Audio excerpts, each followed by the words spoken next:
Well, stranger things have happened than this, but we are here on New Year's Eve talking AEW Dynamite New Year's Smash with Chris Adams. Chris, Right. we have a new TBS champion, Willow Nightingale. Just happened a Yeah. few minutes ago. Let's start recency bias with that. We'll get into MJF's promo and John Moxley and what's going on with him and everything else on the show. But yeah, we'll start with Willow's big win. Mercedes continues to lose some of these belts she accumulated. Some tension at the end with Chris Statlander coming out. Is she here in support or not?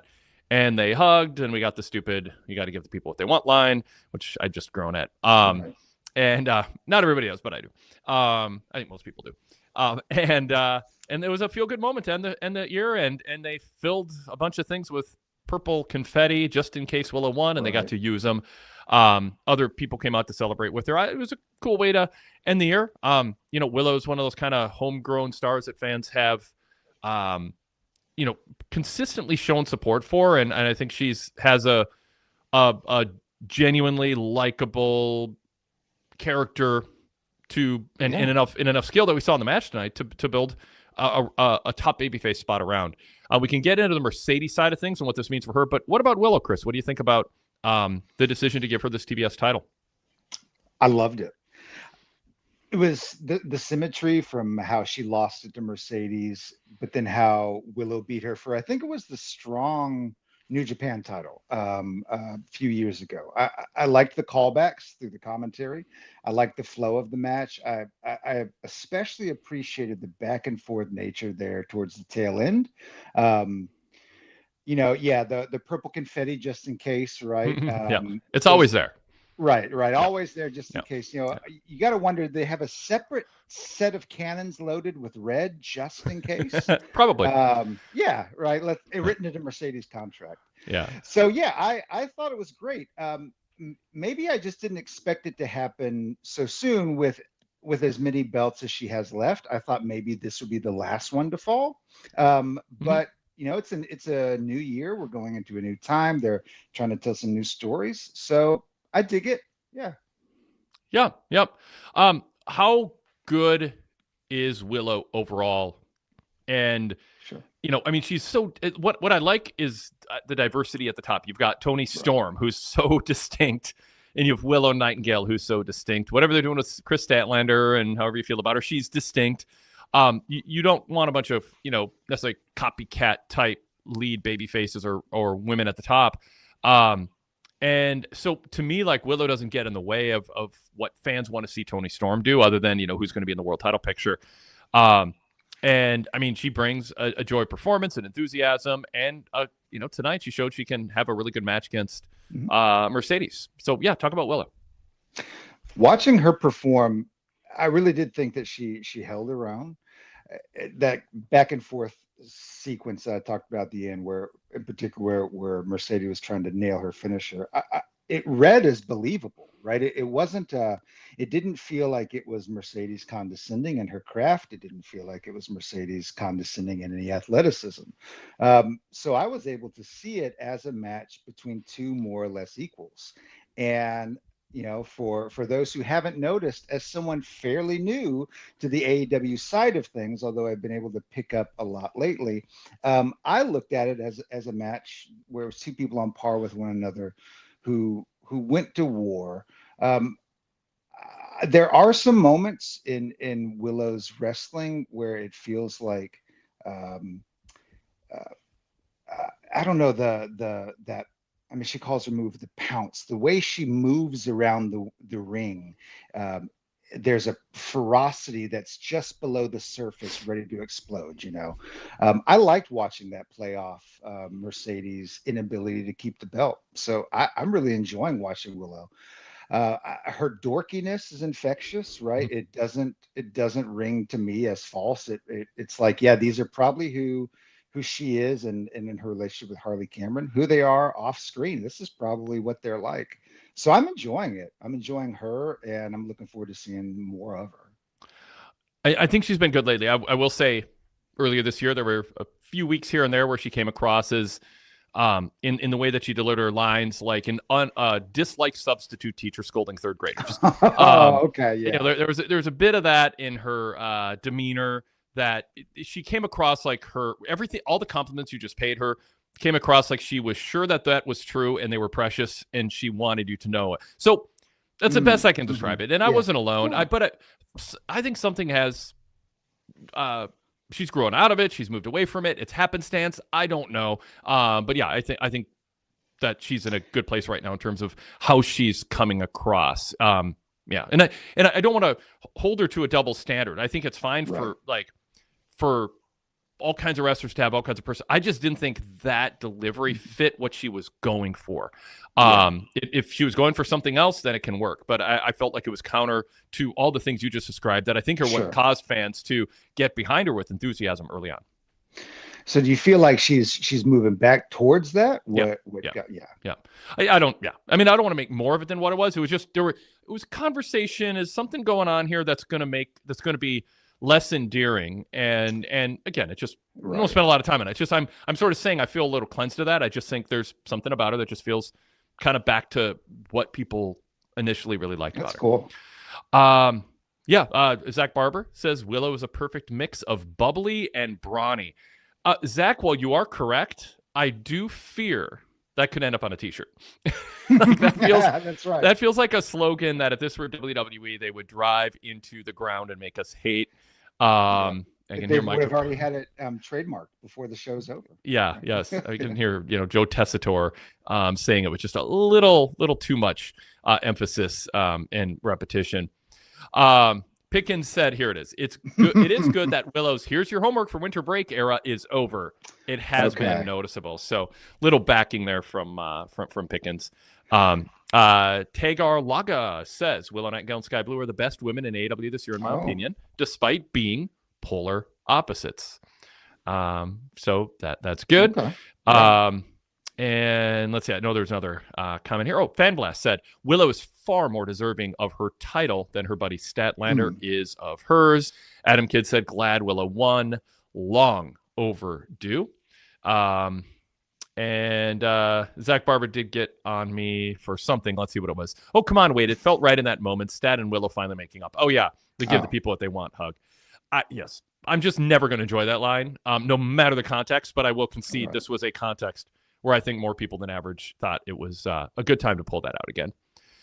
It felt mildly cathartic. And so, find another way to express it. But it was, you could feel it coming through.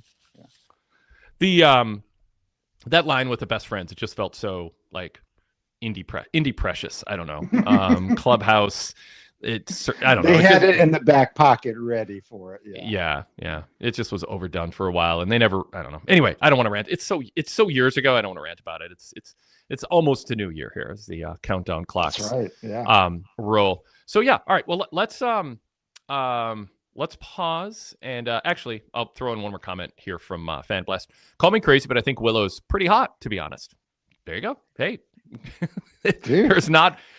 Despite Kevin Dunn and Vince McMahon in what they thought for decades, there is not one kind of hot for anybody. So yeah, sure. I'll take the bait. I totally agree, my friend. That's right. There we are. Yeah. We got some votes. Willow Cute AF says Atlasphere. Fan Blast says the give the people what they want was fine. ... in 2020. And we have Adam Kidd going, Willow is beautiful. All right, dude. Her new year is starting well. Pile Driver Pete said Willow is cute.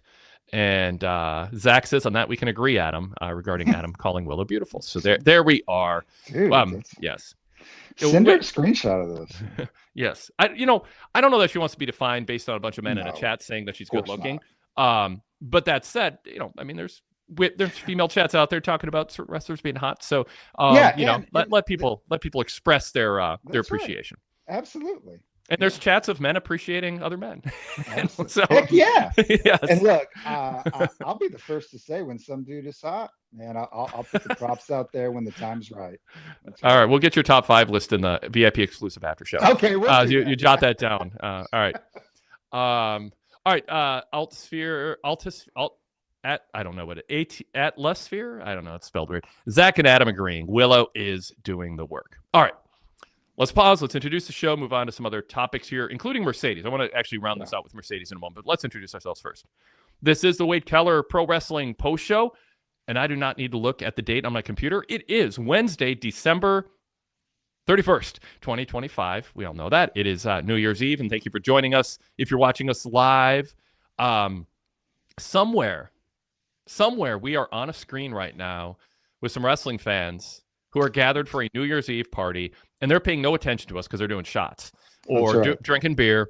But we're on in the background, and it is cool to have you have us on. Switch over to Ryan Seacrest or whoever, Anderson later on in a few minutes. But we appreciate you putting us on. If you're watching or listening to us on delay, Happy New Year, because you probably are hearing us after the New Year. It is 2026 for most of you watching or listening, and we look forward to another year here on the Wade Keller Pro Wrestling Post Show. But we're here tonight to round out 2025 with our analysis of tonight's AEW Dynamite with PWTorch contributor Chris Adams. He is formerly of the SmackDown Hits and Misses column, and also joined me as a co-host after WWE shows. We are about to enter 2026, where Chris switches to doing AEW Dynamite Alt Perspective TV reports, a spot that's been open, and he'll be joining us hopefully semi-regularly here on the post show after Dynamite. Chris, welcome, and Happy New Year. Thanks. Happy New Year. It's really exciting times to be back here. Like already the vibes are back. I'm enjoying hanging out, and I couldn't think of a better place to be on New Year's Eve. So thanks for making this space for me. Awesome. It's great to have you here. I look forward to chatting pro wrestling with you on a different topic than in the past. We're already off to a good start here. As far as parties, New Year's Eve parties, BJF says, I'm watching in the UK and drinking wine. Sounds wild and crazy. No, good to have you, BJF, joining us. We're in the future. Yeah. Yes, that's true. Or are they? Physics are weird. I think they're in the future, and they're looking back at us. Pile Driver Pete says, I'm here because you can't get into a car accident if you stay at home. Yeah. Please be safe, people. Couches aren't the most comfortable thing, but they're more comfortable than a hospital bed. So crash on the couch if you're drinking at all. Zach Barber says, I'm not doing shots, but I am simultaneously watching this and Andy Cohen and Anderson Cooper getting drunk. That is a fun New Year's tradition. Anderson Cooper's voice cracking laugh, giggle, whatever that is fun. Is there a record for how many shots he's gotten to? I don't know. I mean, I know that's a bit of a thing. Yeah, you're right. All right. Okay. So if you are watching us live, join us in the chat. You know the routine. If you are listening to us on the podcast side of things, welcome. Thank you. You can watch us live on YouTube if it works out for your schedule. Just search PWTorch or Wade Keller on YouTube and subscribe to our channel. We have a link in my TV reports at pwtorch.com every Monday, Wednesday, and Friday for Raw, Dynamite, and SmackDown. That will take you right to our live show that starts within 3 to 13 minutes after the show's end, usually pretty much right in the middle of that, around 8 minutes after the show's end. Sometimes we're much more punctual, other times not, just who knows why. But we're good to have you here. It's great to have you here. You can always email the show, even if you can't join us live, wadekellerpostshow@gmail.com. Best way to reach us. Also, we speaking of the new year, we are welcoming applicants to join our robust, excellent team of volunteers who help round out our coverage of pro wrestling with written reports on our main website, pwtorch.com. If you are interested in just finding out what that's about, if you have some interest in writing and being part of the team and the community we built, there's many ways to be part of it, but one of them is authoring articles on a weekly basis. We have a bunch of spots open and new spots we want to fill. You can email kellerwade@gmail.com. If you're interested. We are going to have some new stuff. We're already in correspondence with some people who have been away and coming back, or applicants who were kind of on hold because spots were full. So you can join them. kellerwade@gmail.com if you are interested. And just about everybody who co-hosts with me on podcast are doing that and started that way. In fact, our Greg Parks and Sean Radican have been on the team for over 2 decades, and that's how they started too, writing articles. Actually, both of them I think started. Did Sean start before Greg doing SmackDown reviews, and then Greg took over? I don't know if Greg did something before that, but that's my understanding. I mean, I just cold emailed you when I was laid up after surgery. That's how I wound up here. So yep. Yeah, there's some people email and they go, I've been reading you for 15 years and I finally have time in my life. My kids have moved out or I'm paid off my debt. I'm not working 2 jobs anymore, and I just want to be part of this. So it's great to hear from people and hear people's stories. So anyway, while we're just plugging things, please like this show. If you like it. Actually, if you don't like it, still hit like. Yeah. What the heck? It's free. You can also comment below if you want to get a conversation started with other listeners. And if you're listening, check out if you're on the YouTube side, check out if there's a conversation going on or start one. And of course, that helps the algorithm, makes YouTube think we're a show that they should recommend others. And then also subscribe to our channel. That just makes it easier to find our content and have it recommended to you when we put new stuff up. Yeah. All right. And if you want to call us, the link to be a video caller, or you can turn your camera off and be an audio caller. The link is always in my TV reports at PWTorch on the website. In whatever show we're on, my TV report has that link. And so you can call us up and join the conversation. All right. So let's talk about Mercedes Moné and what's going on with her. First of all, she's really good in the ring. We know that. Yeah. I think the vignette, one of the things she brought early to AEW, even though there's something about her character that wasn't quite right. The CEO thing was kind of a groaner at the beginning. There's things that just didn't click right away. But and I said this from the beginning, she brings the WWE high-end look. Mm-hmm. Like almost to the level of Kenny Omega brought tonight. What was that all about? He was he didn't look like he went to, and there's nothing wrong with thrift stores, but he looked like he shopped at actually thrift store. No, there's better stuff at thrift stores than what Kenny was wearing. It was more garage sale from I don't know. I don't know what was going on. He was dressed up for his New Year's Eve party or something, but he was but Mercedes has always been super classy.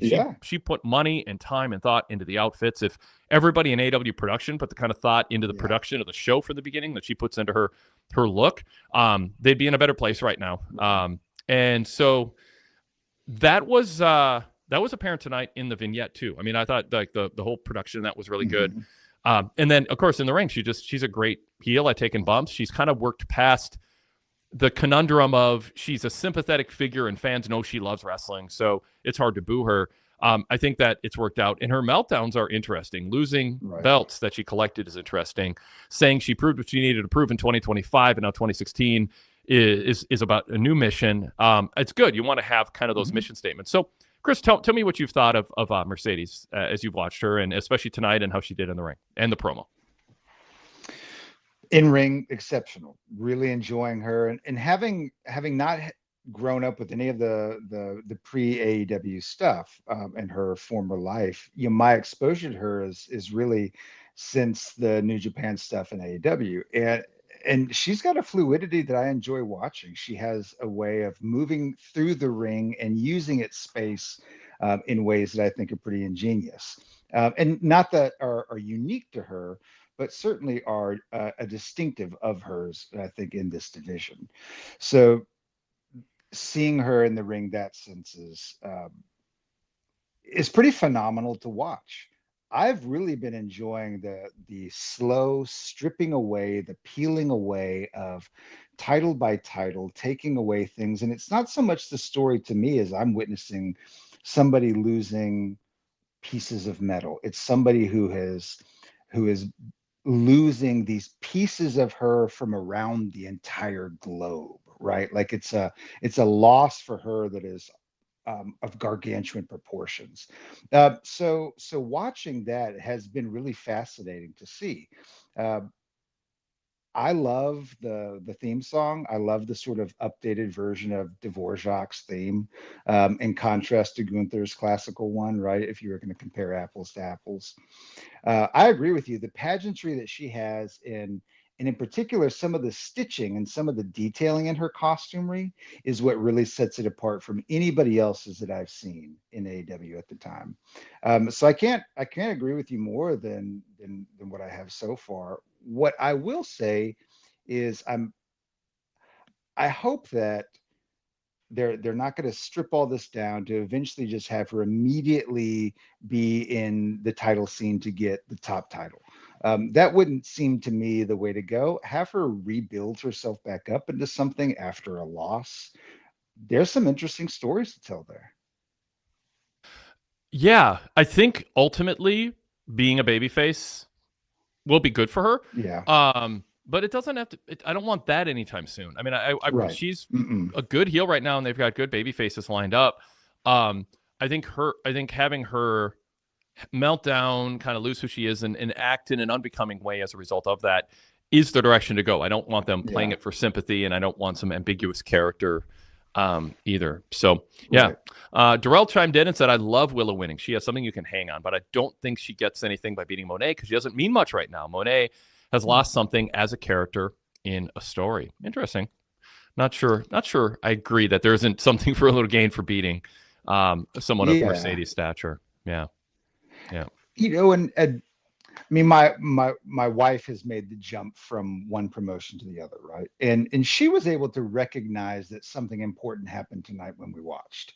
So I think for her, as an even less engaged viewer, it was interesting to see her experience the moment of watching Willow. Made it feel like it for her was big. She recognized that there was significance there. The vignette helped her to understand the Ultimo Monet gimmick. So I think I might, in a gentlemanly fashion, disagree with Mr. Freeman on that as well. Yeah. BJF says the Mercedes downfall is brilliant. I look forward to the comeback after she loses all her titles.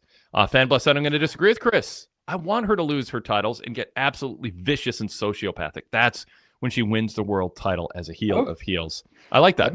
That'd be cool too. Heck yeah, that'd be cool. That would be, I guess, if I was going to say to have her immediately win it, have her be, not have it be a babyface win immediately. That'd be awesome, Fan Blast. Yeah. Very good. By the way, before we get too far past it, some comments on Kenny Omega. In his look. Kenny Omega looked good, says BJF. Powder Repeat says Kenny does own a suit. Altisphere said Kenny looked uncharacteristically professional. That's a backhanded compliment, but it's also a fact. I get that one a lot. Adam Kidd said Kenny got that JCPenney money. Powder Repeat said, Powder Repeat said Omega must have had a wedding to go to after the segment. That's funny. BJF said, yeah, Kenny needs to rock a suit always, not just looking like he rolled out of bed in a T-shirt. Yes. And Derek Mitchell says, Wade, come on. Kenny Omega just won $1 million. He doesn't have to look like he's going to Whole Foods or to play pickup basketball. He can go to Neiman Marcus and go shopping. I know. That's what I wish he spent some of that AEW money early on looking like a professional. But the JCPenney money, that was hilarious. Yes. Sorry if it was too loud in your headphones. Oh no, it's good. It's good. Cool. All right. Final comment here. Well, I don't know if it's final, but Derek Mitchell goes, I think Willow winning was fine, but it didn't feel momentous on New Year's Eve. I'm just not a fan of wrestlers holding multiple titles at once. It's a trope in AEW. That is something that I've noticed. But with so many titles kind of in the mix, right?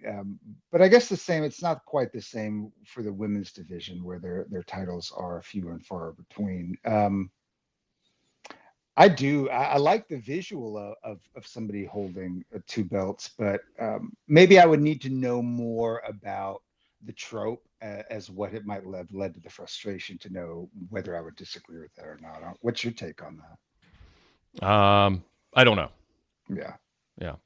Let's. I want to shift because I don't want to go too long tonight too. I want to shift to MJF and his promo tonight, his victory promo.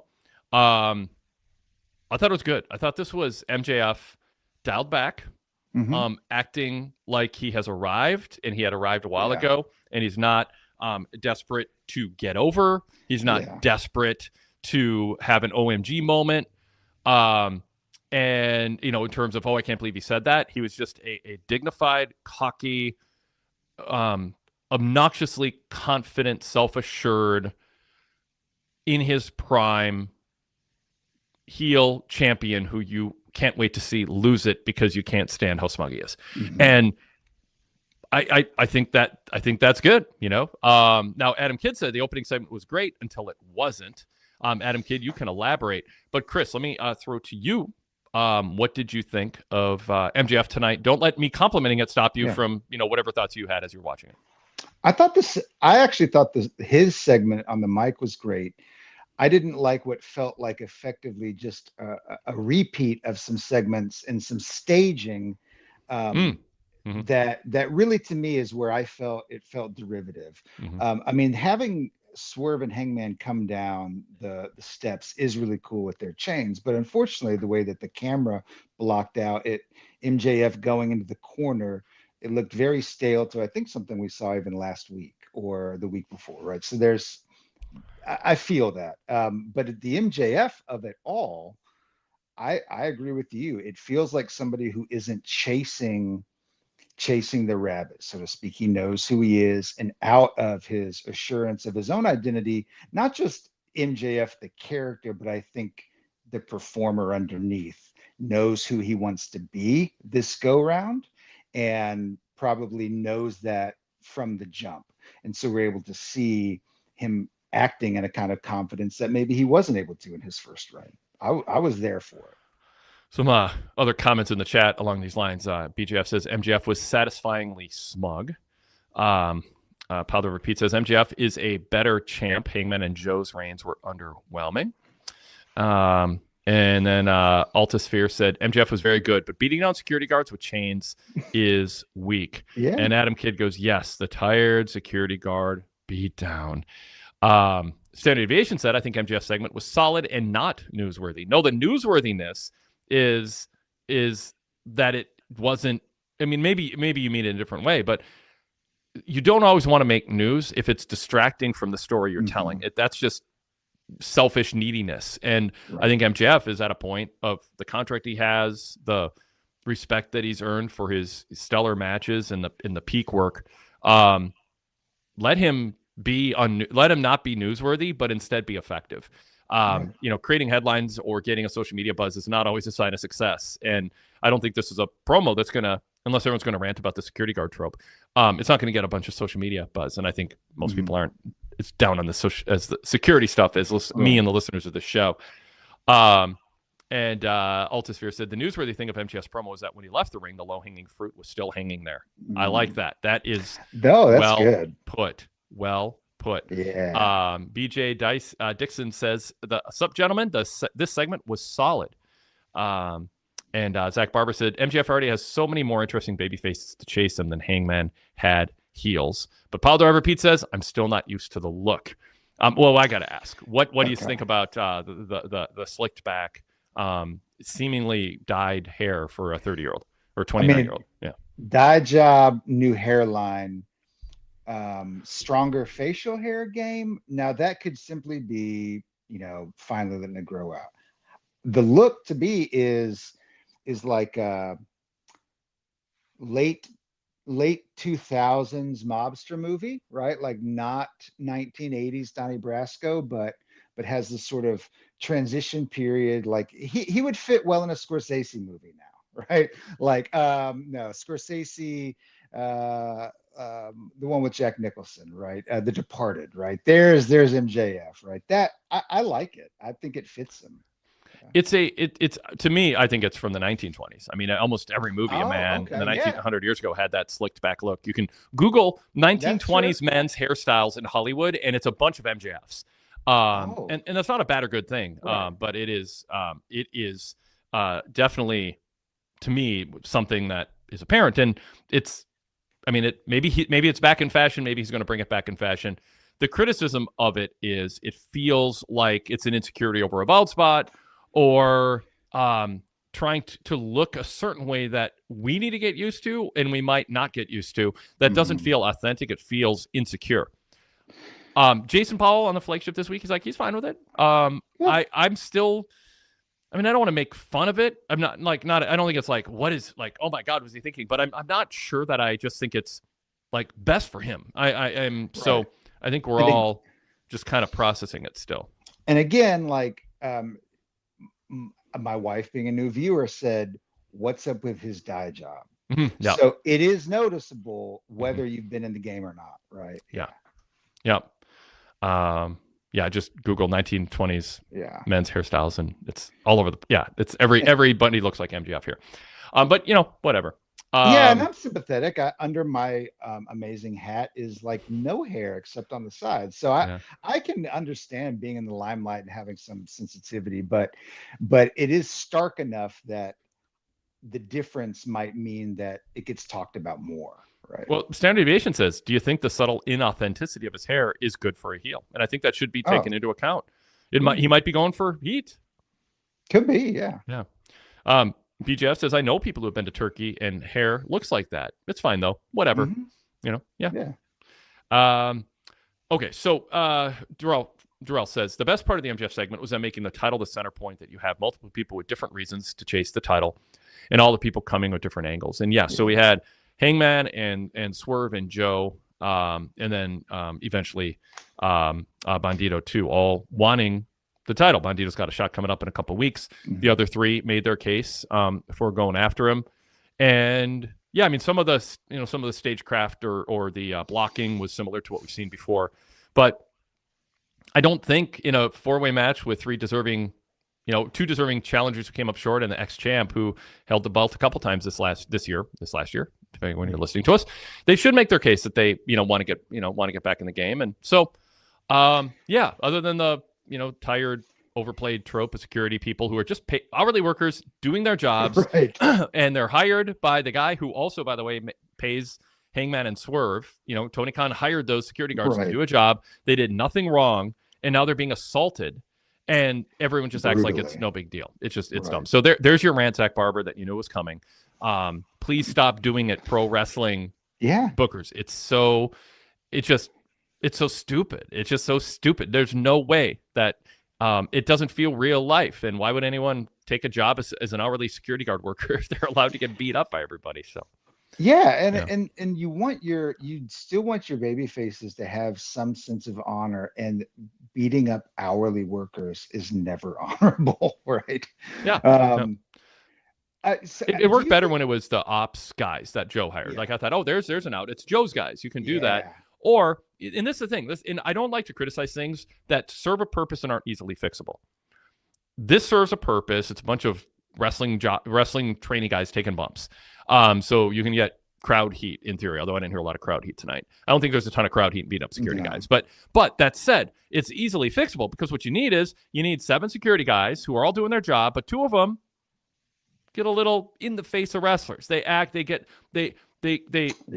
instigate. In the NHL, there's instigator penalties. I want security guys who get beat up to be the instigators, and I want the announcers to then say, of those 8 security guys, 6 were doing their job, 2 of them overstepped their bounds, and now they're paying a price and they won't be welcome back here.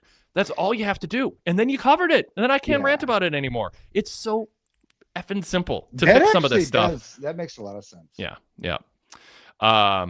And Zach says, and the crowd pops for it every time, Wade. First of all, they didn't tonight, not to the degree that they have in the past. And I'm just not going to let you say crowd pops justify everything that's done. It's still stupid. And again, there is something different between with your fists and then beating somebody with chains, right? Like that alone. It's worse, but I don't want to say, well, it's okay with fists, not with chains. But yes, with chains, it becomes like criminal. Right. It's just And Standard Deviation says, especially when the security guards sell like wrestlers. I guess you could add that. Zach did say that's an interesting way to fix it. Thank you. And Standard Deviation says, yes, if they did things your way, Wade, is the implication here. I like that. The crowd would probably go, ooh, when a security guard goes too far. Derek Mitchell goes, just because a crowd pops for security guards getting beat up makes it justifiable. Do you mean like you're saying it does make it, or it doesn't? I don't know if you missed a word in there. You're either on my side or against me, and depending on how that's to be interpreted. I read it as on your side. Yeah. Adam Kidd said, I wish Wade booked AEW. Standard Deviation says it's like the baby faces now have permission to return fire if the security guys cross their back. One more thing, Chris. Pile Driver Pete says, great news, guys. AEW has accepted my application to become a security guard. Wish me luck. Pile Driver Pete, it's been nice knowing you. Yeah. You're going to get your jaw broken when Hangman punches you. But you could also, you could use that as storytelling, right? As beats to put in wrestlers who are on the independent scene who showed up once before and got in the face of Hangman 2 years ago, right? Like, that's a cool way to do it. Yeah. All right. Kenny Omega also. Oh, go ahead. Yeah, go ahead, Chris. Before we jump off MJF, the past 2 weeks I've noticed in segments it has felt a bit like course correction to me, where they have explicitly named some of his behavior as misogyny and they've never used the word racism. but Swerve called him a misogynist, right? And so did Hangman. So has there, to you, been an element of course correction to eliminate some of that low hanging fruit in position to position MJF for his next championship run? I hope so. I mean, Yeah. I That's what definitely it hope felt so. like to me. You want to see signs of that they're cognizant of weaknesses in the presentation, and also like if you I'll just say if you defend crowd pops. Oh, I can't believe you said that.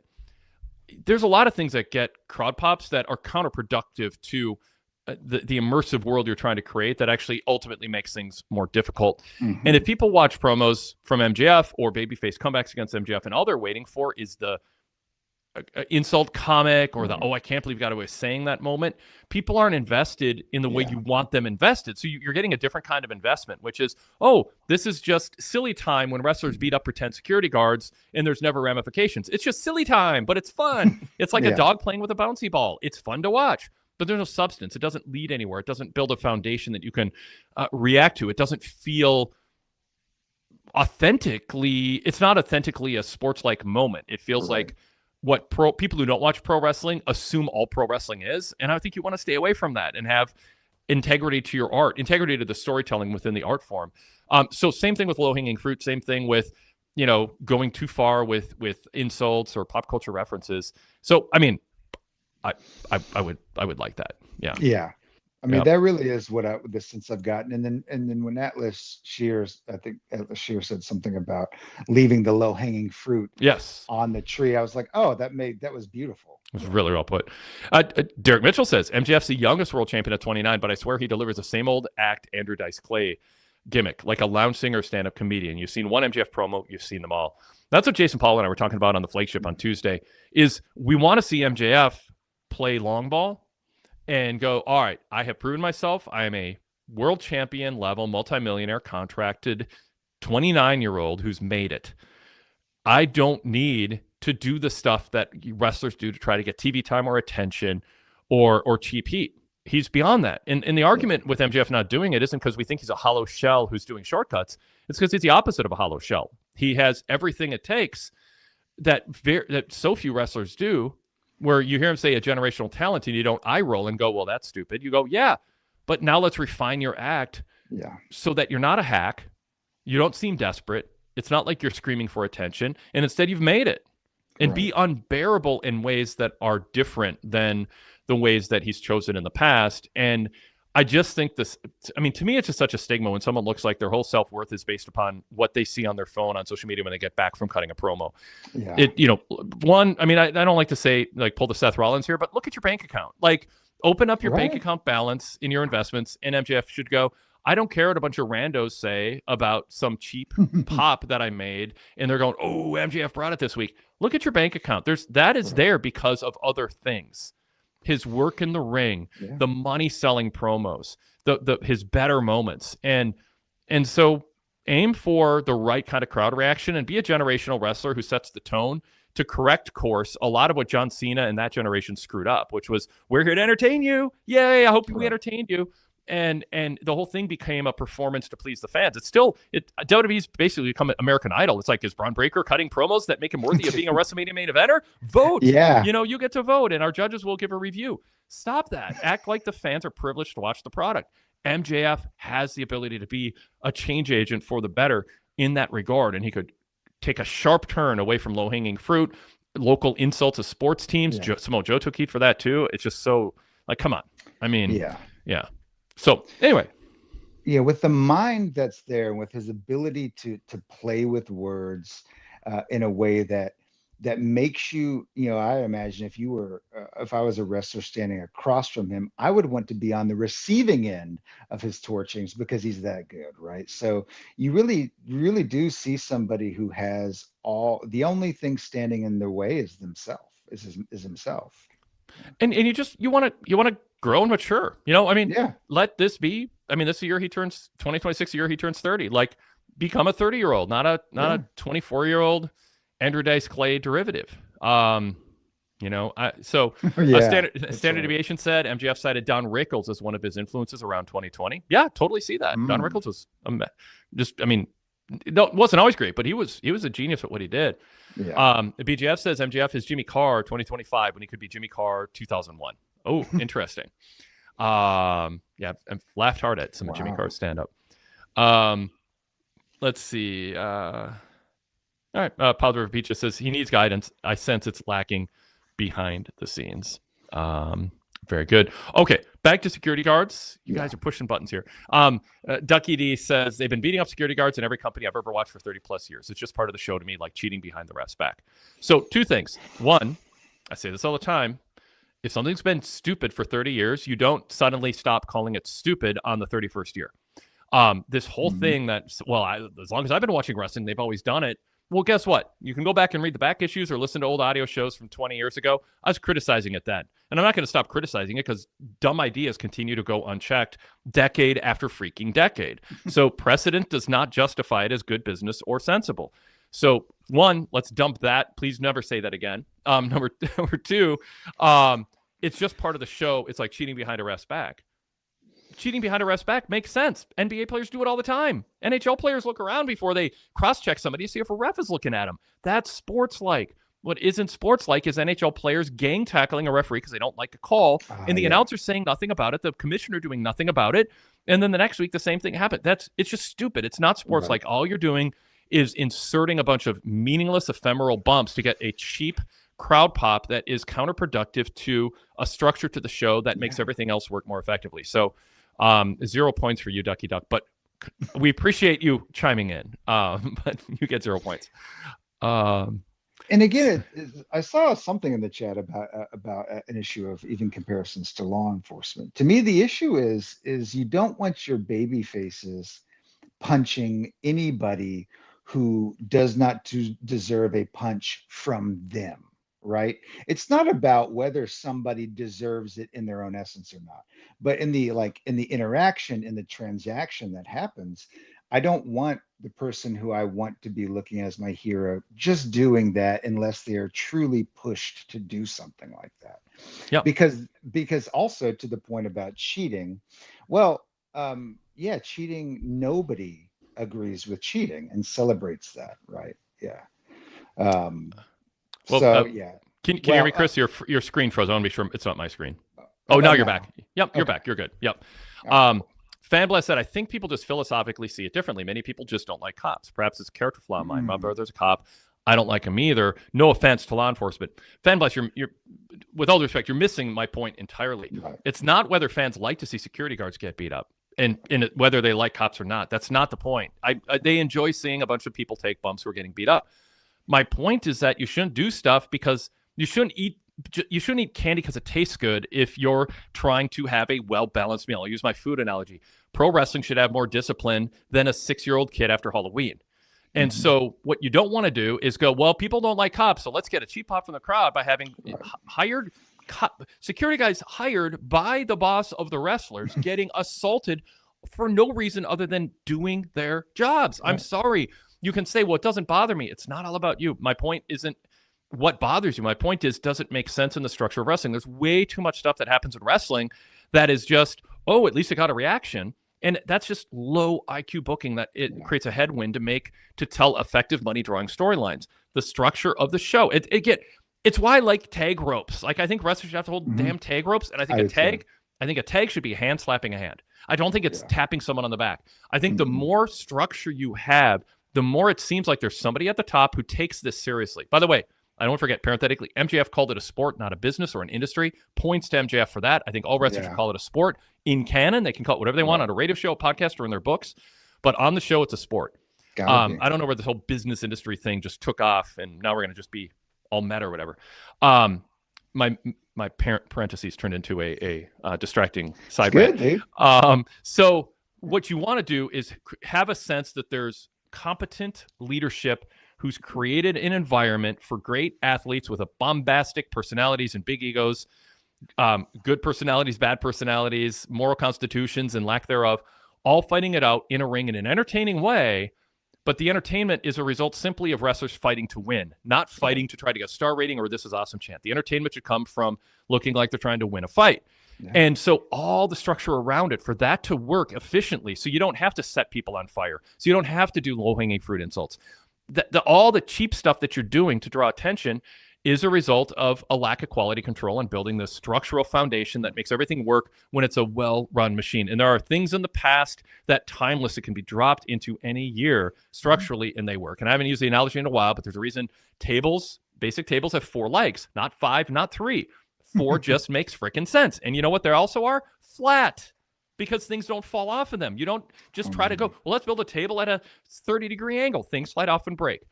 So right. I don't care if you go, well, but that'll look like tables from the 1970s, and we can't have that. No, there's things that are timelessly make sense in wrestling, and you want to have that core structure as the foundation. So when heels cheat, they're cheating against competent leadership, and they seem like they're getting away with something. It's why I hate triple threat rules where anything goes, but the heels don't cheat until 18 minutes into the match after the heel they're interfering on behalf could have lost 16 times before that. Yeah. It doesn't make any sense. Book in a way that makes sense. And then everything else becomes easier, and you don't have to hot shot and do all this other nonsense. All right. Yeah. I mean, you don't want to over psychoanalyze something that's meant to be entertaining. However, the only reason professional wrestling is entertaining, and well, not the only reason, but one of the main reasons is that it makes sense from a character and psychological perspective, right? Is that we have to, like we've talked countless times before, be tricked well enough to believe that what we're watching is real life, even if we know it's not. Yep. And the main way to do that is to make what happens on screen make logical sense. Yep. So yeah, absolutely. Yep. Ducky Duck did not go away. Don't want to turn this into, he goes, people like seeing tough guys beating up a bunch of foot soldiers, and they always will. Nobody has ever shed a single tear for some nameless security guard in wrestling or in real life. Interesting. No, it's not, because it doesn't take into account, into account anything I said, which is I'm not denying people enjoy seeing it, and I'll come up with other reasons why fans like seeing it. That's not my point. My argument is not fans don't like seeing it, so don't do it. So stop rebutting an argument I'm not making, Ducky Duck and anyone else. And I'm smiling. I'm not like super worked up about this. I'm just like, it's a fun thing to talk about here. But my point is don't be tempted by the fact that fans pop for it to have you just shove a bunch of candy in your mouth instead to get this just like sugar rush of, oh, look, the crowd's popping, when it doesn't fit within the structure. When you start making, as you just said, Chris, things not feel immersively authentic in the way you're watching it. There's a whole separate set of rules for science fiction, fantasy. Stranger Things has its set of rules, and people on Reddit or on social media will be like, oh, that didn't make sense in the world that Stranger Things created. You have to have a set of rules, and you should stay within the structure. It would if you were running a live show and suddenly like a character on Stranger Things started doing backflips who didn't have athleticism, the crowd would kind of pop and laugh, but it would be dumb. Right. It'd be stupid. It's cheap heat. It would be making up for a bad script or trying to pop ratings because things, it's like, it's just Ducky D. I just want to say, like, the point is stick to the stuff that makes sense, because when you start breaking down the structure, everything becomes harder. And that's the thing. And like, in Fanblast says, I was saying it doesn't bother me on moral grounds. There's plenty of reasons not to do it. It's silly. And yeah, I mean, it is just, sorry. One more thing from Ducky Duck, Chris. Running the ropes is stupid too. The business filled with stupid stuff that anyone had watched and had no context would think was dumb. You're going to be complaining about another 30 years, I'm afraid. No, there's dumb ideas that have stopped happening. I mean, there just are. Change happens over time. Tropes get used up and burned out until Tony Khan brought turning the lights off and on back. Running the ropes does not make as little sense as people cite. I'll defend it. If Samoa Joe, if I'm standing in the ring and he grabs my arm and my back and whips me into the ropes, I have like 3 choices. I can stumble and fall and look like a fool, or I can go face first and clothesline my face or my neck in the ropes, or I can, with training, learn how to take the momentum, have some of it get absorbed in the ropes, rebound, and by that point, hopefully counter whatever he's planning. And so that's the rational. If Nick Bockwinkel were here, that's how he would explain it. If you're watching the movie The Wrestler, Vern Gagne explains some of this stuff in a scene in the 1972 movie The Wrestler, no, 73. 1970s wrestlers had all kinds of reasons to explain to their wives why what they did was real and not fake, like all the people at work told them or all the neighbors told them. And so you can say, hey, when you get thrown into the ropes, you get three choices. You can stumble and fall flat on your face. You can go face first into the ropes or fall to the floor, or you can learn how to turn your back, hit the ropes hard, and try to counter whatever they have coming. And sometimes you're a stumbling fool and you're out of it. You get hit with a clothesline, but other times you counter. And we saw it a bunch of times tonight, even in the main event. You can counter moves. So it doesn't have to be fake as long as it's consistently applied in a way where you're not drawing attention to it. I love that Joe steps out of the way of people diving at ringside, Chris. Like, I love he does that. But I have a big butt coming up here about this. But I love it because it exposes something, which is I think they should clean up. Wrestlers standing, waiting to be jumped on. I think John Moxley had a great instance of he knew when the timing was coming. You could kind of see him do a little visual check, but he stumbled around, and as they're flying in the air, that's when he turned around and acted surprised they're coming at him. So my point is not to take away good things that work. My point is to clean up things that work if they're easily fixed, and only focus on the things that are easily fixed. And that is easily fixed too. Not super easy. But it's super lazy to stand at ringside and wait for someone to dive and have fans chant, holy shit, or this is awesome, because it's a flippy dive. But my point is put a little extra work in, make it real. Same thing with breaking up covers on pins, make it look like you really broke up a cover. You didn't just pat someone on the back. That's how I feel about running the ropes. Run the ropes hard. I was critical of Chris Jericho for decades because he ran the ropes super soft. It was this like weird, lucha bad habit he had. And he just kind of trot into the ropes and not hit him, or he wouldn't whip his guys hard into the ropes. That was actually the bigger thing, is put effort into whipping them into the ropes. Don't assume they're going to run. So all this stuff can get cleaned up. I'm not alone. I have wrestlers who text me who, philosophically agree with me, listen to the shows, and like, Wade, keep putting up the good fight. That's the stuff that we try to teach guys when we're in the locker room, the young guys, and we can't stop talking about it. And it does make a difference. So there's my rant on that. And again, finding the things and seeing things in AEW's product, that can point out, but across the board, finding the thing in any wrestling media that will make the show feel less like a bad play and more like a great play. Yep. It doesn't matter that it's a play, but even the best plays make what you're watching 20 feet away on stage feel organic, right? And that's I think what we're talking about. Yep. Excalibur, by the way, said that the demand could be fined and suspended for beating up the security guards later on. I don't think he said anything when Swerve and Hangman beat up the security guards. And Pile Driver Pete said, whoever's writing the stuff just needs to be more creative on how to get to those, how to get the bumps. I agree. Sound Aviation says, on the ref checking on participants, which didn't happen before Brody King and Lee Johnson. Yeah. And Power Pete says, at least don't show guys standing around for spots on camera. Mm-hmm. Yeah, I mean that's a halfway fix, and it's a step in the right direction. Yeah. All right, cool. Kenny Omega. Last week the Bucks said we're going to be gone indefinitely through the end of the year, which was only like a week, which was weird, or 2 weeks. We're going to be gone so long; it'll be like a week or two. See you next year. Yeah, but Kenny Omega said, "Well, that's right. I got some business I want to take care of." People wondered what that was. We found out he wants to be world champion again. And it was one of Kenny's better babyface promos in AEW. Yeah. It's, again, my argument, straightforward, just talk like an athlete would. Obviously, you want to be somewhat charismatic. You want to have a distinctive personality that doesn't feel performative or put on or memorized, a.k.a. Chris Statlander, unfortunately. But this was good Kenny. I can do without his blah stuff that he does at the end. That's sort of give the people what they want. But I'm not as against it, but it just feels sort of like, remember how cool 2018 was? Like, it's like 4 catchphrases at once. Yeah. And it's just, there's so many people watching going, what the F did he just say? And what is that? Like, it's never been explained. It's like, oh, but people watch on YouTube, so they know. It's just like, come up with some fresh stuff.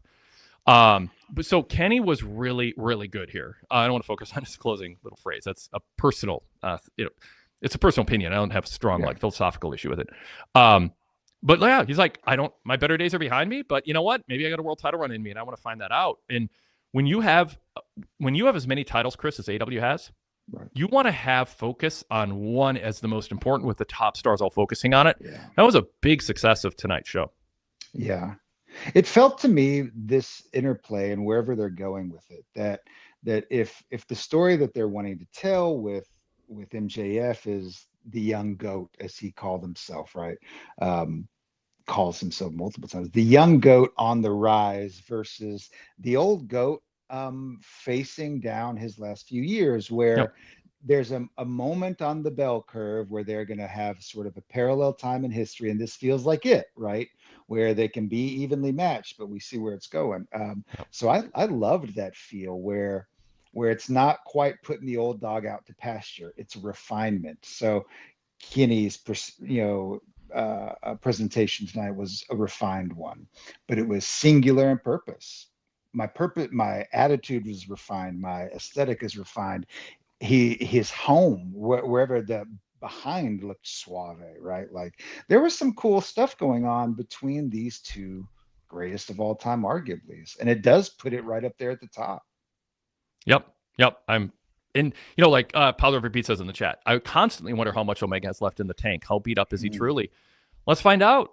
I don't think. I mean, it'd be great if Kenny felt good enough to do a Continental Classic tournament and perform at a high level where it's not just a letdown, match after match. And maybe that'll happen. Maybe it won't. But there's a lot of wear and tear. I mean, there just is. And he can turn it up and go. But I feel like there's a brittleness and a justifiable concern that if he turns it up, that there will be an injury with what he has put his body through.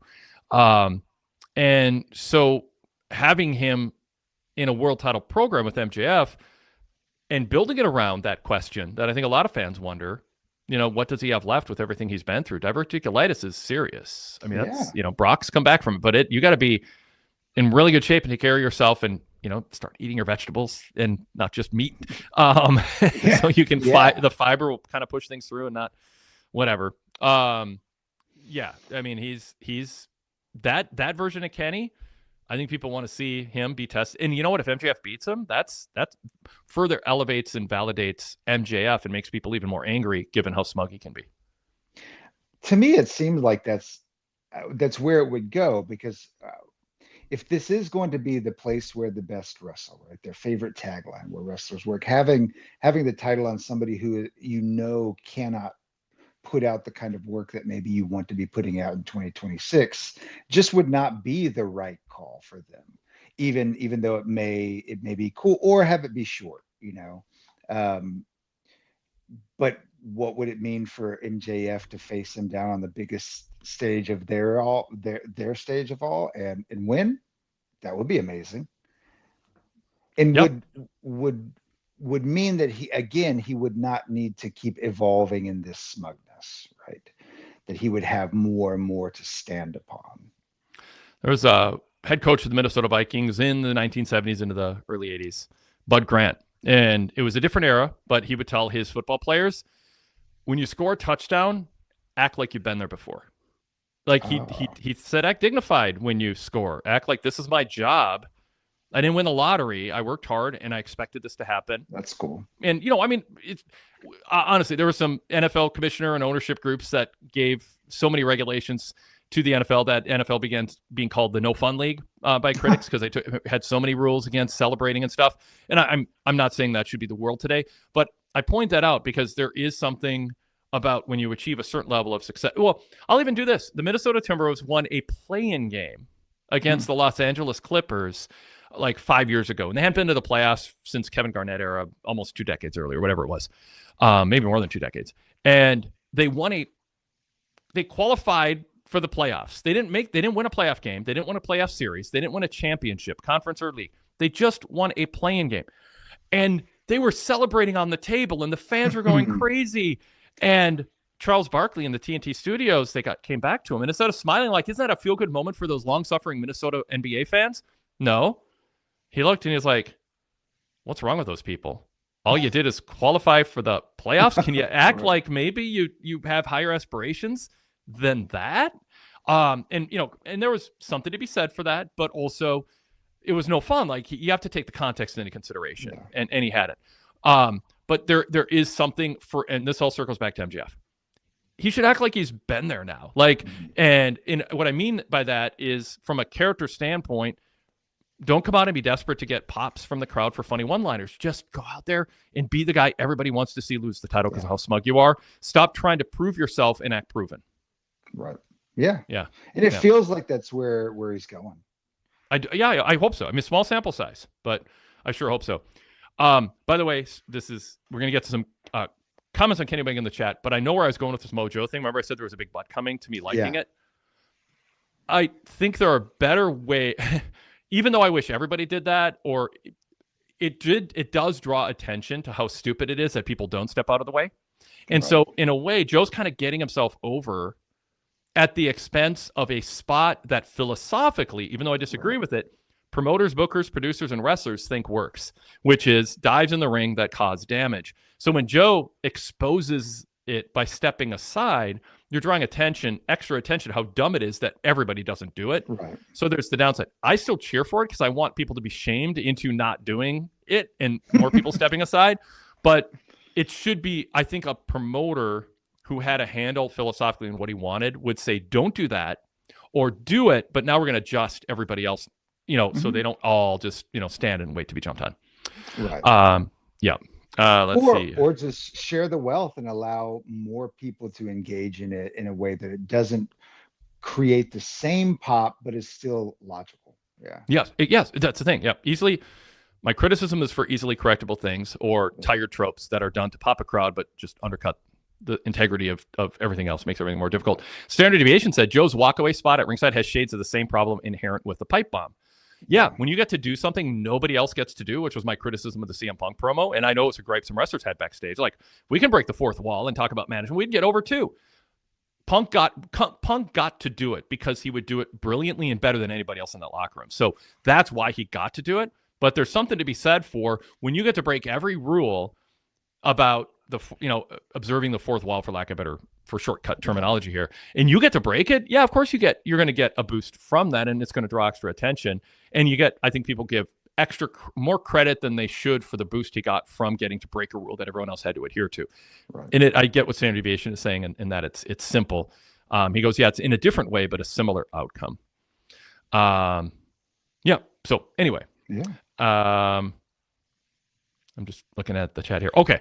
So, so I said there were some comments on Kenny. That's what, by the way, my Timber stories, Pat Beverly and Kat acted like they won the NBA title. And that's what Charles Barkley was, boy, you got to suffer through Minnesota Timberwolves, 20 plus years of Minnesota Timberwolves to understand what a moment that was to actually make the playoffs again. Oh, I'm sure. Yeah. Derek Mitchell goes, my sister has diverticulitis, and as a family member, it's incredibly challenging. So I have even more respect for Kenny coming back at all. No, I know people with diverticulitis too, and it is no fun, and it is serious business. I mean, he probably operates always with a certain level of pain, right? Of a different order than sort of the physical stuff from road body or whatever. Yeah. And there's just a risk of it happening again. Standard Deviation said, Kenny sounded like the voice of reason. This is an effective character to play at this stage of his career. Totally agree. Yeah. And then this quote, it's not about the best bouts, it's about winning. I loved that. More of that. Yes. Yeah. That's why I like MJF calling it a sport and not an industry, not a business. And why I'm critical of Braun Breaker auditioning to be accepted as a WrestleMania main event worthy guy instead of just kicking ass and proving he belongs by winning. Now he's auditioning to try to go, look, my promos are good enough, aren't they? It's like, let's move away from this meta crap. Yeah. Derek Mitchell goes, only Chris Jericho, Swerve, and Kenny Omega haven't been two-time champions. Do you think Kenny will win the AEW World title one more time? Until tonight, that wasn't on my 2026 bingo card. I'll say it. Maybe we should stop saying bingo card, but I just said it. I think it's 2027's living rent-free in your head. I think by 2027, we'll be sick of it, and anyone who says it is going to come across kind of late to the party. With the bingo card? Yeah, because it gets said something. Oh, that wasn't on my bingo card. And 2 years ago, I thought it was really cool and fresh, and now I'm sort of ashamed to use it. But it still clicks, man. It does. Good. No, it does. Yeah. It's the idea is to me that all kinds of sidebars. It's New Year's Eve. Yeah. The issue with cliches is baked in inherently. One of the reasons that it works. One, it's because it's a metaphor, usually, some sort of metaphor or something like that. It's a way to look at something that maybe clicks, but there's also this inherent the implication that there's a cleverness to it. Right. When you use it, there's some. It's just baked in. I'm being Right. clever. It doesn't mean you're like proud of being. It's just a cliche as cleverness, and cleverness wears out after it gets used over and over. And then if you're going to do that, then come up with something new. It's why I mean, the joke, avoid cliches like the plague. But like in journalism school, you're just taught like no to cliches. Like you say what you mean, not the cliche that's been just driven into the ground and repeated over and over. I don't mind people saying it casually, but I just don't think you want a wrestling promo full of them either. But now here I am, a podcaster, saying bingo card and doing a whole. Well, look, you can change it. You can make it more fitting to AEW wrestling. This isn't in my DraftKings app. Don't get me started on sports betting right now. At least the world's catching up to how it's terrible and corrosive. Yeah. I mean, when you had to fly to Vegas, and sit in a sports book, and it was a novelty, and you can only lose so much money, probably, unless you live there and you just, spent your whole life say. I mean, the idea that it's just so readily available and people aren't just enjoying sports for watching sports, but they're not cheering for a team. They're cheering for a certain player to score a certain number of points, and they bemoan a basket at the end that breaks the plus minus. Right. That's not sports. And then you have all the corruption that gets in it, and then it's just so in our face right now. So, and again, freedom and moderation in general, yes. It just feels like there's a lack of regulation. It's just overkill.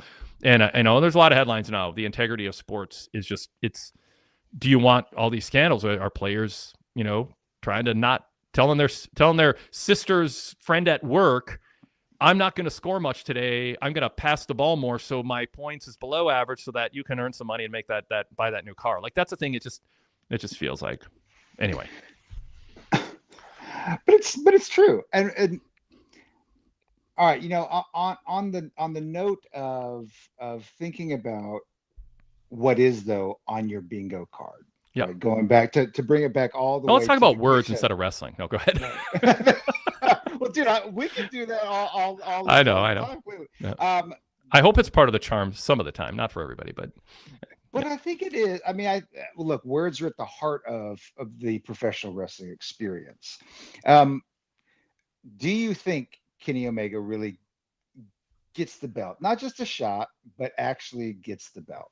Mm-hmm. Yeah. This year? Yeah. I think it's too early to make a prediction with confidence. My inclination is no. I think they'll tell a different story with him. Because I don't think you want to disrespect Kenny with a transitional title reign or a you still got it moment. So to me, part of the heat will be MJF thwarts it. Mm-hmm. And hopefully Kenny's got a lot left in the tank a year and a half from now, and it sets the stage for something in 2027. But I think they have so much lined up for 2026. I don't want to see a 2-month title reign. I don't want to see a first Samojo type title reign or a Swerve short-term title reign or something. Like, if you're going to be in the Kenny Omega business, be in that business. Right now, MJF has earned this being his year to culminate at least at All In, in a big title match. So let's tell that story. So I think Kenny comes up short, and MJF cheats or doesn't. I mean, so beats him. Yeah, but I'm not ruling it out. I'm not like out of hand ruling it out, but I'm just thinking no. So we haven't talked at all tonight about Jon Moxley. I know. This turn that happened over the course of the Continental Classic. I was there for it.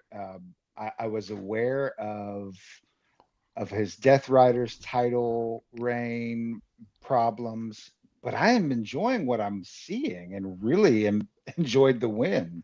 What's your take? Yeah, I mean, the story that we have been expecting and then not getting should not be a reason to be critical of what they're doing in and of itself. Right. There's an organic appreciation and respect for Jon Moxley and his work ethic, obviously. Yeah. And the story of him submitting, being spooked by submissions, and then making this big comeback and winning the Continental Classic, beating the greatest tournament wrestler ever, storyline wise, but true. I don't know. You're fighting a headwind sometimes by trying to portray somebody certain ways, and I think Moxley has, when he's a heel, it feels performative because people know who he is and they know how much he loves wrestling. He told me on the eve of going to AEW in that long interview I did with him after he left WWE, he said, and it's in the archives. I mean, check it out if you haven't yet, people. It's really good stuff. He said, I don't know if it's true or not, but I buy it with him. I didn't open the envelope to see what WWE offered me to stay. I needed to get out. I needed to be an artist with more freedom. And he goes, I would have worked in CZW for $100 a match to get this out of my system, to perform what I needed to do in my style and not work within the parameters of that current WWE. And I think AEW fans, it's on brand for what AEW at its core, at its heart, why people, are pro AEW partisans, even if it gets tested now and then or doesn't get tested. It's Jon Moxley is the heart and soul of what AEW stands for. And cutting promos that were babyface promos at the beginning of the Death Rider run, I always felt like it was a losing cause. And everything he did just felt like people aren't going to buy that you're a bad guy. We want to boo. They like you. What you're saying is true. These guys in the locker room should appreciate this. And this is an art form that's worth defending and holding people accountable. You don't want people with big paychecks being lazy. I don't know if Saturday night's promo after his win was a passive-aggressive dig at Kazuchika Okada for half-assing it to save his big match for the Tokyo Dome this weekend, or just in general kind of phoning it in and not wanting to get hurt, not wanting to work hard anymore because it's America and we don't respect – these fans don't expect what New Japan fans expected. Shinsuke got some of that criticism too. I think Okada's been – I don't know. Okada's had some stand-up moments, but I think he's getting more heat than even Nakamura did. So – Moxley can be the spokesperson for, what AEW stands for. And there is that work ethic there, Chris, and the broken tooth and all that. Tooth. I mean, so, and it's hard to like boost somebody who like is married to Renee Paquette. You're just like, well, he must be a good guy if like she puts up with him, so, for all kinds of reasons, but storyline wise, I kind of was looking forward to the Death Riders turning on Moxley or Moxley abandoning them, turning against them would be better.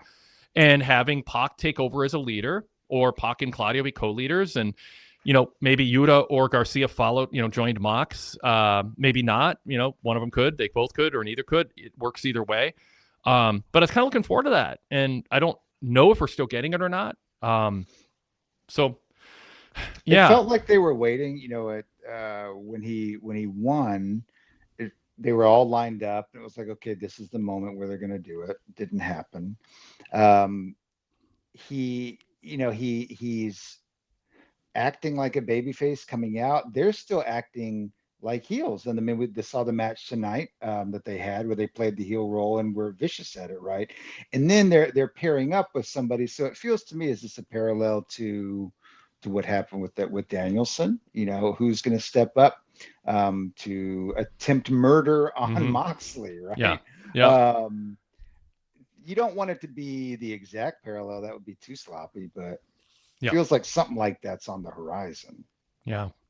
Derek Mitchell, by the way, thinks I still think we're going to see the Death Riders turn on Mox eventually down the road. Yeah, I'm definitely not ruling that out. It just they're not dropping hints right now. Everybody's in lockstep with them. Everyone's just like Yuta and Garcia. They're just in Pac, but Pac's away right now, and that works because Pac could come back and go, "Hey, what are we doing here?" Whatever that can be it. Altus Sphere says, "I've been sure the Death Riders are breaking up for 6 months or so." There was another comment in here. Well, anyway, I'll bring this up. Adam Kidd said, "I think Moxley winning the Continental Classic was a mistake, in my opinion, but Standard Deviation says, I'm enjoying Moxley's matches more than I have in a long time." Standard Deviation also points out Darby singling out Pac was interesting. It was. I like that. The Darby interview, Shivani said, we haven't seen Darby quite like that before. Darby was reflective, pensive, but also pure Darby's. Like, there are some good lines in there. People don't understand why I live the life the way I do, but they don't understand how it fuels me. I mean, there's some really good quotes in there. Yeah. And he also explained why Pac is next. So what he said is, I'm not numb to the pain. People have to understand that. I'm not numb to, because by the way, Mick Foley told me decades ago, he did not like, this was in a Torch Talk, I didn't like Tony Schiavone saying, I like the pain. Like, because Cactus Jack Foley was falling over and all that. And Schiavone goes, oh, he likes the pain. And Mick Foley's like, that was not my gimmick. Like, my gimmick wasn't I liked it, but I endured it. I can just do it. I endured the pain. It hurt. Yeah. I don't want people to think it doesn't hurt, but I endured it because I had to in order to accomplish what. So he had it. Mick Foley back then had a good explanation. Torch Talk archives are great. Check them out in the back issues with VIP membership. But Darby said, I'm not numb to the pain. People need to realize that. But they don't. What they need to understand is what it gives him. He said he understands arguments against his way of life, and he wished he could relay the beauty, but it gives him peace. So just that's him going, and I think part of that is reflect him. He got knocked out of the Continental Classic because wear and tear led to an injury that led to having to take some time off for, I believe, concussion concerns. But then he's back, against Gabe Kidd at the pay-per-view that could have been the culmination if he succeeded and made it to the semifinals. So he's kind of defensively going, I'm back and I'm doing this and you can't stop me. It heals me. It gives me peace, I guess, a better way to put it. But then he said, I stood on top of Mount Everest in 2025, and now in 2026, I'm going to stand on top of AEW. And the first step is I beat every Death Rider but Pac. I need to beat Pac. I mean, straightforward. Like, it's just that's straightforward. Here's who I am. Understand me or don't, but I'm going to tell you what drives me. And now I've got one guy left in the Death Riders. And here's the thing. When we talk about the trajectory here of the Death Riders, I think this is the key line. And it gets into, I'll go back to Derek Mitchell's comment. I think we're still going to get the Death Riders turning on Moxley. That's going to go through Darby. And I think perhaps what we're seeing right now, and I don't want this to be too spoilery, but I almost think it is because Darby got knocked out of the tournament with a concussion. I think it delayed the cadence and the crescendo of the Death Rider storyline and the breakup, and they had to delay it. Sure. And so now Darby is going to go after Pac. Pac is going to lose to Darby and then brutalize him afterwards, pun intended, or he's going to beat him and brutalize him afterwards. And then it's going to be a choice. Mox is going to run out, and he's going to look at Pac and go, that's enough. And Pac's going to go, you don't own me. I decide when it's enough for me. And Mox goes, no, really, that's enough. And Pac goes, you don't tell me what to do. And then you have Claudio, Wheeler, and Garcia run in the ring. They stand in the middle, and you have this moment of whose side are they on, and can they bring these two together? And then maybe there's a dramatic moment. Yuta stands next to Mox. Garcia stands next to Pac. Claudio is torn and leaves the ring. And now you got a cliffhanger. Claudio couldn't take sides. You got 2-on-2. I mean, so it doesn't have to be that specific. I'm playing that out for illustrative purposes. But I think that's where it's going. Something along those lines is there to be had. But you have to have Darby healthy to do it, and you have to have him against Pac. And they didn't have time to promote that properly. So I think we're going to get a good crescendo here in an official babyface turn. The problem, Chris, is we're getting Moxley being cheered and the Death Rider standing by him maybe a few weeks longer than would have been ideal to the story beats, but I think it'll still be fine.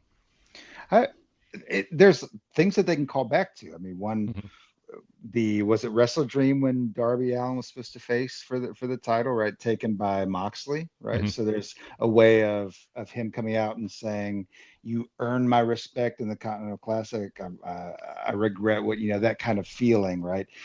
They sowed the seeds for it in his babyface promo. Everybody who gave up themselves, put themselves on the line, proved themselves. So what you're saying, the possibility is already there. So I'm ready for that. Well, some endorsements for something along those lines.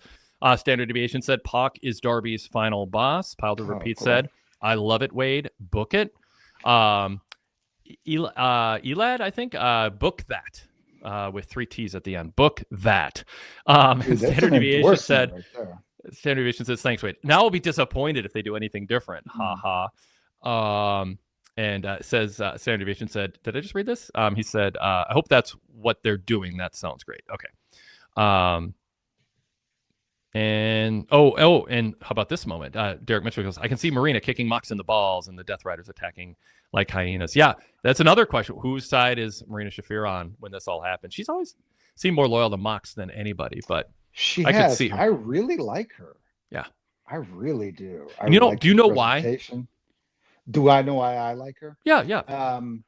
I mean, the first thing that immediately comes to mind is she seems like somebody who will take no crap from anybody.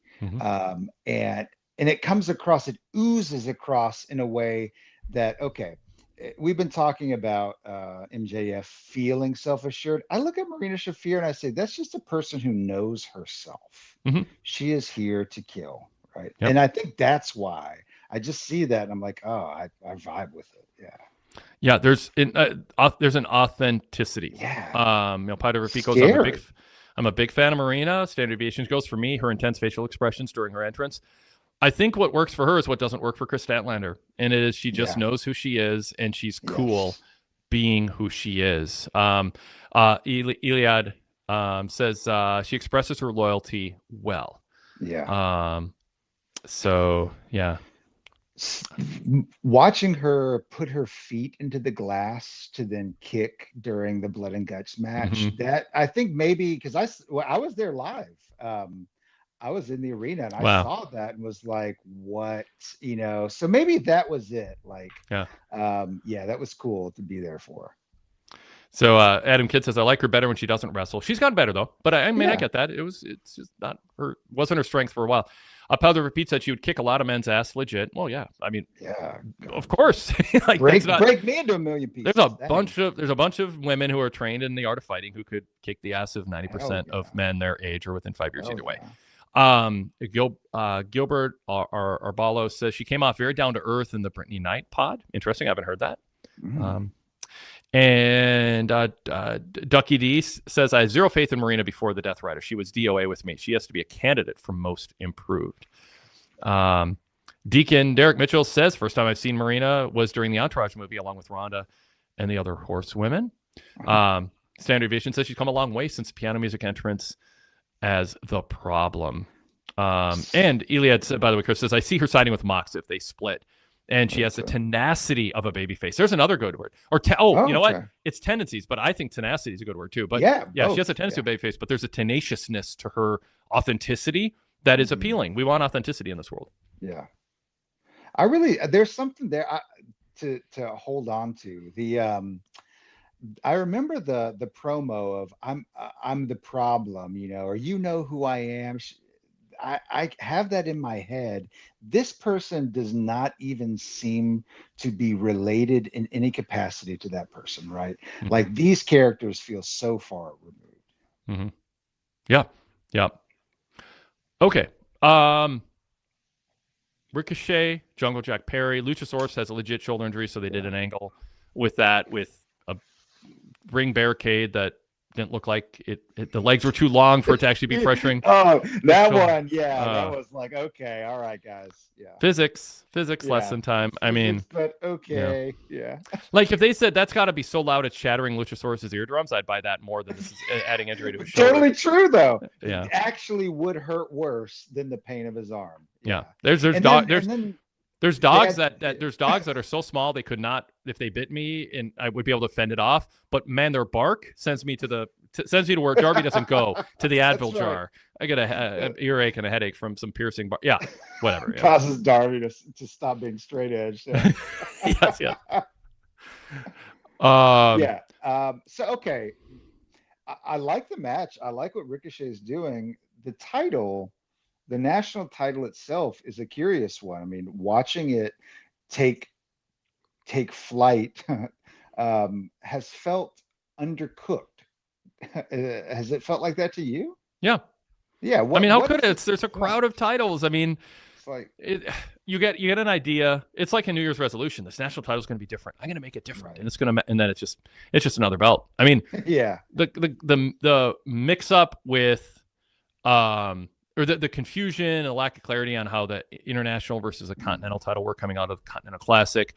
And then you have the national title. And I mean, I don't know. I mean, it's so obviously watered down and a bad idea. I don't really think much more needs to be said. It's so self-evident that having a national title is not helping AEW right now. Mm-mm. There's got to be some way of figuring out. I mean, you don't want to go through sloppy unification stuff, but to make them feel like they matter in a way that feels less like currency that you wear, but is a true currency of power. Mm-hmm. And those titles don't feel like they come with power. By the way, I want to get back to the too many belts. What did you think of MJF with a new belt and discarding the old one. Like it. The site was okay. That was stark and not low hanging fruit. That's the kind of, to me, heel energy you need of I'm literally doing my own thing with the boss's title, right? Like, and I made him give me this new one. I think it was really cool looking. Yeah, I don't have a strong I mean, I want tag ropes and hand tags. I also like the idea of the same belt being worn when you're an adult by the champion that was worn the first time you saw a title match as a kid. I just think there's something cool about it. Do you eventually have to change it? Probably. It'd be a little weird if they still had the belt Hulk Hogan wore, but it would also be for the first, that Iron Sheik wore in Backlund wore.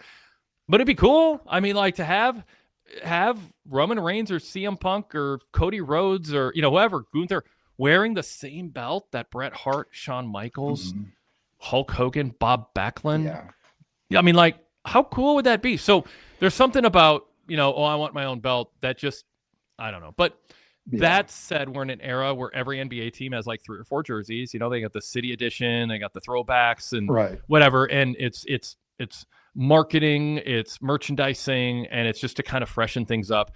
I don't have a strong stance on it, but my baseline opinion is I don't want to know there's a travel, like there used to be for the Intercontinental title, a traveling belt and then the TV belt, because the traveling belt got beat up. So you'd bring it to house shows, but the TV belt was protected and kept, it went with people who took care of it.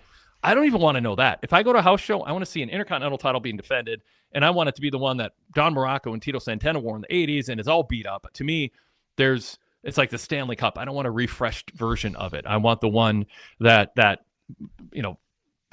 Islanders skated around in 1981. So that's me. But I wish there was more of a reason, Chris, for changing it. And I don't. What you said is the reason. I wish it was a little bit more obvious why MJF needed his own version when it didn't look that different. And I don't know what he likes about this one more. He could have just said, "Ooh, germs," and dropped the other one or something. I don't know. That would have actually worked and been the only explanation needed. That's like Indiana Jones pulling the gun out instead of doing the sword fight, right? Like, "Ooh, germs, here's my new thing." That's way better because it's not like he put the Burberry pattern. It just looked like a different color leather. Yeah. Or if he's like, "No offense, Joe, but I don't know where you've been or where this has been." And like by the way, the old MJF would say, "Joe, you're notorious for not washing your hands walking out of the bathroom." So I don't want to touch. I mean, but he already had it with him. So I mean, I shouldn't offer low hanging fruit or comic insult things. But I'm saying the old MJF would have done that. There is something dignified about that, I guess. Yeah. Okay. Well, any thoughts on Ricochet Jack Perry, the match, besides just the title situation? And then I'll throw up a couple comments on belts. I enjoy Ricochet's finisher. The way he surprise attacked it standing up, I don't think I'd seen him do that spirit gun quite the way he did it tonight. That was a cool moment. It wasn't a throwaway match, but it was also just kind of fine. And again, I think because the title is a no title at all. The Demand, I think they're cool. I've heard neither of them speak, would like to experience more depth there. But I do like seeing Ricochet as a heel, and he's super annoying in all the right ways. Yeah. Father, repeat about the national title and all the belts. Everyone is a champion. No one is a champion. Yeah. Standard Deviation said TK's answer about the hierarchy of belts in a recent interview is very disappointing. Source that too if you can, Standard, so people can find it. He doesn't have a clue, Standard Deviation adds. And Powder Repeat said it diminishes something like tonight for Willow and her win. Yeah. And Powder Repeat says, I always liked Ricochet in the ring, but he fits better in AEW. Ricochet's been we talk about success stories of 2025. Surprises, and Jey Uso had a fun journey that a lot of fans will fondly remember. Whatever. I mean, we can pinpoint some wrestlers. Will and Nightingale, maybe we can point to wrestlers who had surprisingly good years. LA Knight, until the very end, had a nice successful run, was a workhorse in the ring. But Ricochet going from haha and people going, okay, nice try, but this is going to be embarrassing, to actually making this all work. Yeah. and being in like an effective character. It's kind of showing he had it in him. And I mean, Yeah. so good for him. This was a good year for To take the laugh and to make it a part of his theme song, that's the him. baller move, right? Hmm. Like uh when you can do that, you've made it work. And the vibe that they have with the jackets and the aesthetic is a cool one. And it is his in-ring style fits. He can be more of himself. There's texture there. It feels like something with Samantha Irvin is down, is coming down the pipe, I would imagine. Hmm. So I don't know. There's lots of possibilities here that I think could be cool. Yeah. Um. Okay. So we had MJF and Shelton Benjamin come out, Yeah. eyeing Moxley after his win over Josh Alexander. Kind of forgot that Hurt Business were in Hurt Syndicate. Yeah. We're in AEW. But the crowd chanted, "We hurt people," again. And then but Mox is limping his way out. Who are we supposed to cheer for here? Does it, like, what is this? What does this set up ideally for you, Chris? And do you like it if they are, doing Shelton going after Moxley's, I guess, Continental title? Yeah. So I don't know who to cheer for, right? Yeah. It felt like I what there do was. Moxley, but that's Yeah. I mean, I'm just saying Yes, me. Yeah. right. Yeah. I mean, that's who I'm going to pick, only because it feels like it's the right move. But Hmm. is the Continental title meant to be sort of the wrestler's title in AEW, right? The rule set's different. Interference is intended to be kept out, right? And so stepping up is I read it tonight as an assertion of Shelton Benjamin's place amongst the skilled performers, Hmm. right? Like Hmm. he's out there to say, I'm coming for this wrestler's title. So that's how I read him Hmm. stepping up, I think that's, coming to yeah. bring my excellence. Yep. That's just want some definition with face and Yeah. heel and definition for the title. But yeah, I think that's a good read on it. We'll wrap up here pretty quick, but Bandito against Beast Mortos. Bandito gets a win in 9 minutes, and then we have Brody King getting a squash win afterwards with a promo in the middle talking about Bandito's scheduled match against MJF. Yeah, I mean, it was just, I thought it was, good use of TV time. What'd you think? Yeah. I really love watching Bandito. Anytime I get to see the 21 plex is cool. Yeah. The match itself with Beast Mortos, I thought the pace was great. I've seen him do his Beast Mortos doing his whatever he calls it, his plancha, his corkscrew plancha. There, I solved the problem myself. That's astounding that a man that large can do it that way, right? Yep. So that was really cool to see. The match with Brody Lee was fine. I imagine it was just something stuck in for some buffer time period, but Brody Lee's cool. Mm-hmm. Very good. Last thing on my list, just the mixed nuts match. Orange Cassidy, Roderick Strong, Tony Storm, Danny Garcia, Claudio, and Marina. Claudio Garcia and Shafir get the win here. And then, so I don't know, anything stand out here? Yeah, I'll tell you, this may be, in fact, the perfect note to end on. This is the kind of thing that I could never see when my prominent fandom was elsewhere. A match in which a husband and wife harm each other, right? In the crowd. There's something chaotic and wildly beautifully chaotic about the way intergender wrestling happens that I'm enjoyed watching. At World's End, you had a bunch of situations where a man almost hit a woman, but it didn't quite happen. And then a number of situations where the woman hit the man and it did happen. Yeah. It can eventually get contrived if you're going to avoid any spots with men having any quote success in landing a move on a woman. But with the tone that Tony Storm sets and Orange Cassidy and stuff, I mean, it has sort of comedic aspects to it also. But I mean, Roddy did a backbreaker on his own wife, right? Yeah. I know. Yeah. You got to wonder what they're whispering on the way down. This is for leaving the dishes dirty last night. Kaboom. Yes. Yep. Couple closing comments here. We had a super chat from Derek Mitchell. I want to get this in. Of course, thank you, Derek, for the super chat. They're always appreciated. On tonight's Dynamite, we saw AEW World Champ, TNT, National, Continental, ROH, and CMLL. The only championships not on the show was the International Champion Okada and the IWGP Takeshita, who are both in New Japan for the Tokyo Dome. So, yeah. I mean, it was a fun show. It was a stellar show. It was all that glitters is gold. I mean, that's probably the theme, right? Like Yep. all this gold. So that was cool. Yep. Well, just some standard deviation said you guys have an incredible work ethic. Wade and Chris. He adds Happy New Year, everyone. Happy New Year, says Pile Driver Pete. Happy New Year all, says JC Scooby. And Pickens says Happy New Year, chat. Zach Barber says the gentleman is back. Nice. Altus Fear says bonus points for the Pantera hat. That's right. It's for our podcast audio only audience. That's Chris's Chris Adams hat in the background. Strangely, no Superman hat tonight. Went with Pantera. Yeah. Well, hey, you know what? It's a new era. It's a new year. That's right. Yeah, it's almost a new year. Speaking of which, right. 10 minutes away where I am. Yep, exactly. So speaking of which, we will end on that note. Thank you. I'm just looking at nothing else added. So Chris, thanks so much. Really appreciate it. Great having you on. We'll do this again next year. That's right. And yes, thanks so much. By the way, treat yourself to a VIP membership.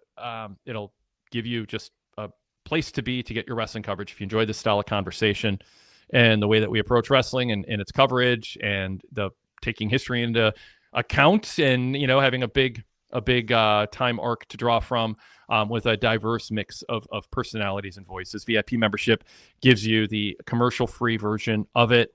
Our free shows have the commercial break skipped right past, plus VIP exclusive content and unmatched archives going back over 20 years of podcasts, nearly 40 years of Pro Wrestling Torch newsletter back issues, all unlocked with a full VIP membership. Get details on signing up through Spotify, your Apple account, credit card, debit card, or Patreon. Different tiers, different formats, different ecosystems, all laid out at pwtorch.com/govip. pwtorch.com/govip. You can get a free trial, by the way, if you're in the Patreon ecosystem at patreon.com/pwtorchvip. patreon.com/pwtorchvip. You can also get a free 3-day trial through our PWTorch VIP app in the Apple Podcast App Store if you're using the native Apple Podcast app on iPhone, which many of you are, most of you are. So that's a good way to get in the door too and unlock all the VIP shows. Cool. Thanks again, Chris. Thanks to the chat. Thanks to our listeners, and Happy New Year, and we'll talk to you all next time.